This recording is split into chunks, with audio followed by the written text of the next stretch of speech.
सोनम रघुवंशी, क्या अब सोनम रघुवंशी का नार्को टेस्ट होगा? ये मांग अब राजा रघुवंशी के परिवार के जरिए की जा रही है। सोनम रघुवंशी जो फिलहाल पुलिस की हिरासत में है, लगातार उनसे पूछताछ किए जा रहे हैं।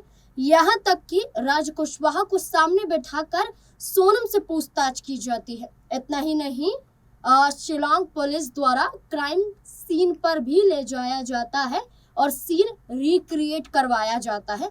इस दौरान एक हथियार भी बरामद पुलिस को होता है जिससे हमला राजा रघुवंशी पर किया गया था।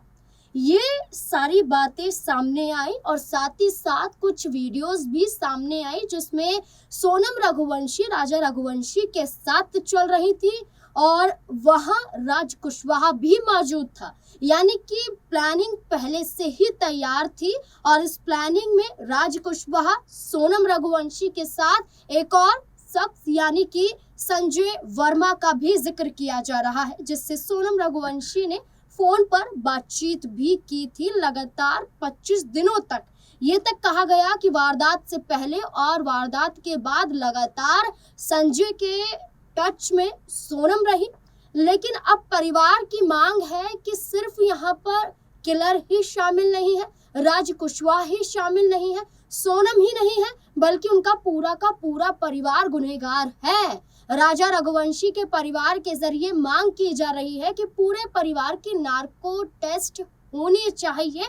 सच का सच और झूठ का झूठ साफ हो जाएगा। जहां सोनम राजा रघुवंशी के इस पूरे मामले में राज कुशवाहा को मास्टरमाइंड बताती है, राज कुशवाहा सोनम को मास्टरमाइंड बताते हैं, तो वहीं सोनम के भाई गोविंद रघुवंशी की चर्चा कर ले तो वो ये कहते हैं कि सोनम अगर कसूरवार है तो फांसी की सजा दी जाती है तो हम सोनम के साथ नहीं रहेंगे।